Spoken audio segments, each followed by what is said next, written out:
The Last of the 20 by Joseph N. Wdowski. Upgrade. It was not long for them to make it to the Derby-Shelton Bridge to cross over the Housatonic River into Derby. Miller stopped for a moment and looked north over the cement wall of the bridge at the river below. "Do you think the fish are all back?" Miller asked out loud. "Ask your helmet computer. My banks don't cover trivia." 124 replied. Miller turned to face the robot. "You're saying knowing where food sources in the area were was not one of your functions?" "My model was issued to regimental commanders. They commanded up to 5,000 troops. Fish in the local rivers were not going to sustain that many men. Regiments were dependent on supply lines. Logistics was one of the American military's greatest strengths." The robot explained. "An army marches on its stomach." Miller responded. "Napoleon." 124 answered. "So you do know some trivia." Miller pointed out. "We learned that the development of canning was what gave the French Grande Army its ability to field large armies. They had a major logistical advantage over the opposing European forces." Military history is not trivia for a mobile command station. 124 pointed out. "I guess it wouldn't be. I do understand your point that the fish stock of local rivers would not feed an army regiment." Miller continued crossing the bridge. "But where I found your outpost, your commander was a mere captain. He should have been a colonel. A captain would command a company at best, only around 200 men. This was when the virus hit. We lost 95% of the regiment to the virus. Our strength was down to only 250 survivors." 124 reminded Miller most of the higher-level commanders had fallen to the virus. "The captain that took command of our decimated regiment was ethnic Chinese. He would refer to himself as an ABC. An ABC. American-born Chinese." The robot explained. "I would say a quarter of those that remained of our regiment were ABCs. The others, I assume, had some natural immunity to the virus like Julius, or more likely had not drunk the water. It was much like that in the shelter. I had not thought about it until now. The communist Chinese were our enemy, yet I would say a quarter of those in the shelter were ethnic Chinese, especially among the scientists and engineers." Miller turned east onto Derby Avenue that would lead him into New Haven and Yale University. As they moved east upon their left, they came across a large warehouse building. Atop the large wall of the building, in large, faded orange letters, read, Wdowski. Computer scanned the sign. What was the building? Most likely the missing letters are H and P for Home Depot. Home Depot was known as a big box store, specializing in home improvement retail products, construction services, and the rental of machine tools and vehicles. Home Depot was first established in 1978 by co-founders Bernard Marcus Arthur. Enough. He stopped his helmet's female computer voice from continuing. Miller cut across the overgrown lawn to the entrance driveway to the store. "Are you planning on home repairs or building an extension to the house you don't own?" 124 gave a mechanical giggle. "Nope. I plan on upgrading my robot," Miller said, heading for the main entrance doors. Miller stopped before the automatic glass double doors.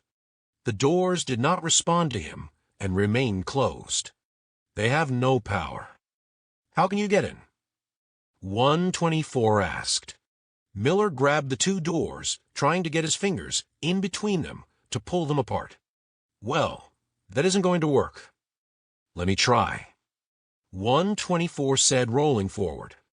He stopped before the doors as two of his forward side panels opened, releasing two robotic arms. 124 robotic hands reached into the seam of the doors and began pulling them apart to make a large enough opening for him to roll in, and do the same with the inner doors. "You have had arms all this time?" Miller complained. 124 spun his head around to look at Miller. Hadn't needed them until now. "It would have been nice to know you had them." Miller walked past the robot. Computer. Forward light. A flush-paneled light on the front of his helmet turned on. You had a light in your helmet all this time. 124 protested. Hadn't needed it until now. Miller responded as he walked into the home improvement store. Looking up at the dusty signs that hung in front of each of the large aisles Miller walked towards and down the aisle marked lighting. Here they are, Miller said as his helmet light spotted what he was looking for. Here what is? 124 asked, a bit nervous. Exterior floodlights. Miller looked through the many shelves and boxes and stopped once he found what he thought would be best. Miller read the box aloud. 1,500 watt, equivalent 39,000 lumens, 120 degrees, black, dusk to dawn integrated LED floodlight, LED stadium arena lighting, 2-pack. You plan to attach those to me? The robot asked. Why not just use your helmet light? For one thing, my helmet light is only 400 lumens. These are 3,900 each. More than enough to blind the prune faces, forcing them to flee. The second thing is my light uses up my helmet's battery pretty quickly. It is only good for a few hours. You have a thorium reactor to power these babies from sunset to sunrise. True. Okay, you made your point. Can we leave this museum to home repairs now? Finding the right tools and wiring, Miller led 124 to the front of the store. He pulled down some sale signs from the large front windows to let in more sunlight. He removed his backpack and the bag with his water still from the robot so he could easily attach and hook up the floodlights to the robot, one to his front and one to the back. There, try them. Miller was pleased with his technical skills. The robot powered the lights at full strength. Blinding Miller, he shouted, "Shut them off! Shut them off!" 124 shut off the lights. I can hear you. I am right here. Well, they definitely work. If they can blind me, they should have no problem with the prune faces. Miller looked down at his gear on the floor that 124 had been carrying for him. If I put the gear back on you, you'll lose the advantage of the rear floodlight. I can spin quickly with just the front light. 124 span his chassis 360 degrees at his fastest rate. That is not going to work. I have an idea. I'll be right back. Miller had his helmet light turned back on, and he re-entered the dark part of the store. 25 minutes later, Miller's helmet light approached from the dark. The light went out as Miller emerged from the darkness. Behind Miller walked a Boston Dynamics third-generation domestic robotic mule. Miller picked up his pack and the bag with the water still and attached them to the mule. That thing doesn't have a reactor. It is a toy compared to me.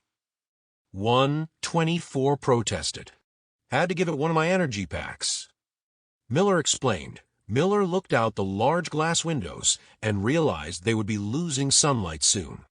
We need to find a place to hold up for the night anyway. When we do, you can top off all the energy packs I found.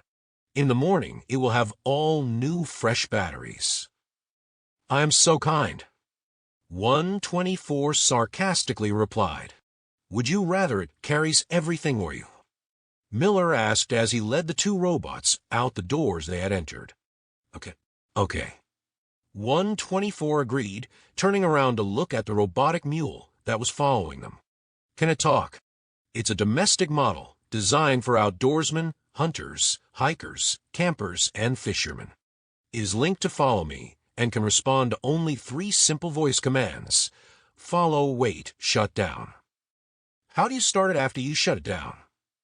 124 asked. There is an on-off button on the head.